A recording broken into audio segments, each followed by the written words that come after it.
Welcome to the Reality Trifecta podcast.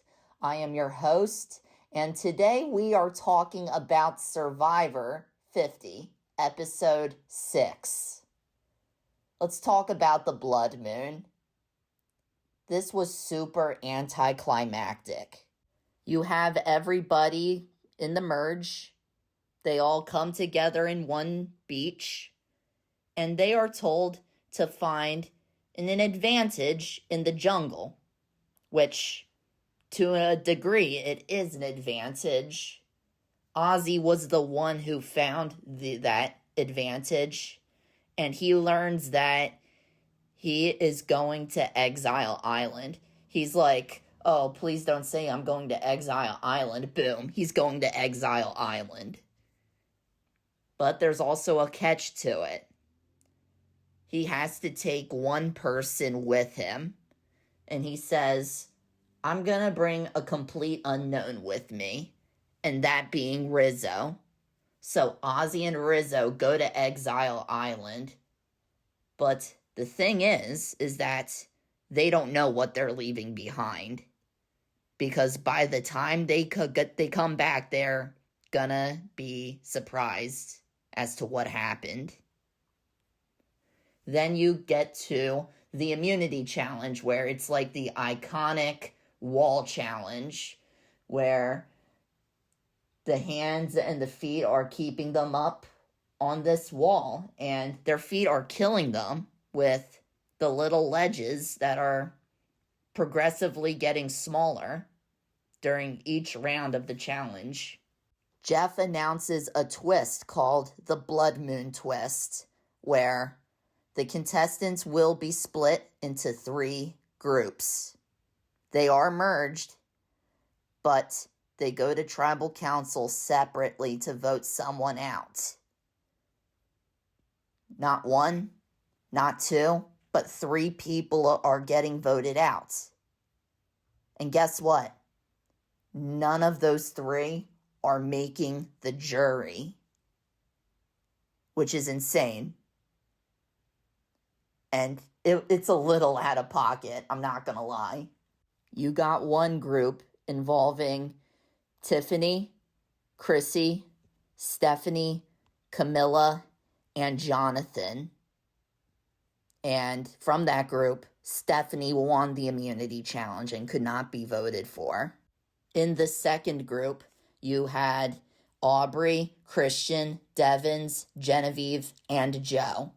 We got the Genevieve and Aubrey feud on one tribe together again, or in this case, same team. But that feud just continues on even after the challenge. And from that group, the contestant that won immunity was Christian, and he could not be voted for.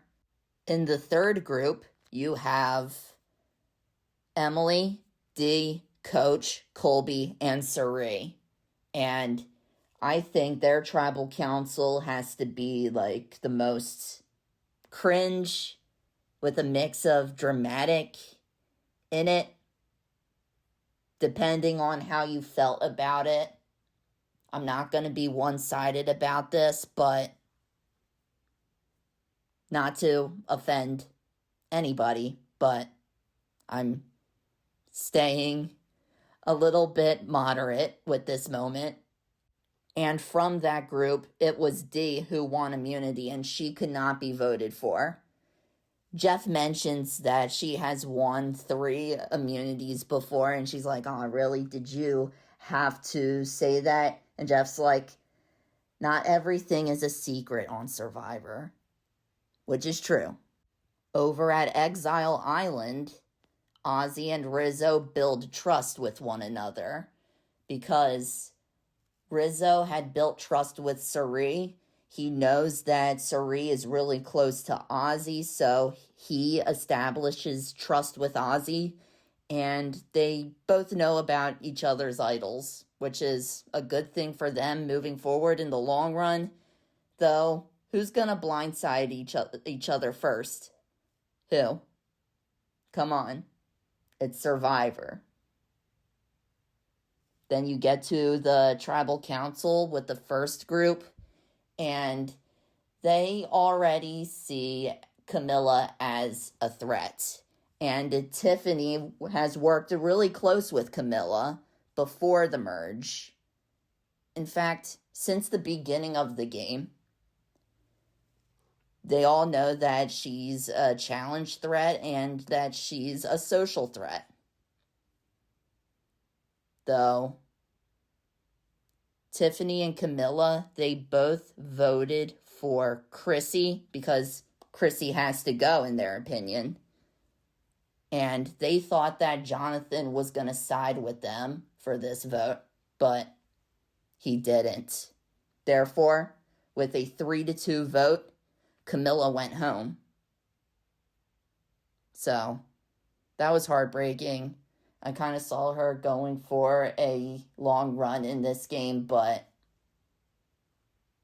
I really thought that like her relationship with Kyle would affect things, but Kyle went home early and her experience on Survivor 50 didn't show that she was gonna use that relationship in the long run. Then in the previews, you see Tiffany going off on Jonathan like, you went against your word. You lied to me. And that's going to be a feud to look forward to with the next episode. That's going to be a new storyline. The second tribal council of the night with the second group was the more entertaining one, in my opinion. Like I said, it did all come down to the Genevieve and Aubrey feud. And after the votes were casted by the contestants, Genevieve played her shot in the dark. And Aubrey, she was ready to play her idol if Genevieve was revealed to be safe in the case of a revote. So, it turns out Genevieve was not safe. And by unanimous vote, Genevieve went home. Then you have the last group where, like I said, it was either dramatic or cringe for some viewers. But there was like this topic of the old era players paving paths for people for the future, contestants for the future. And the new era contestants wouldn't have been there if it weren't for the old era players inspiring them. That was really emotional for some people, but maybe a bit too dramatic for some people's liking. But it is what it is. Unfortunately, by unanimous vote, Colby was voted out.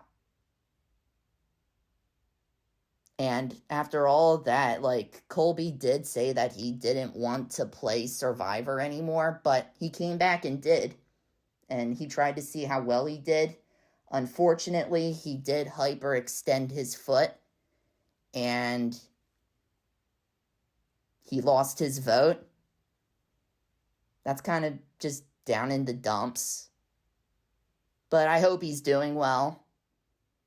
And it was so cool to see him on my TV screen again for the first time since I was in elementary school. Now I graduated from college and he came back on my TV screen. And it was the best level of nostalgia that I could ask for.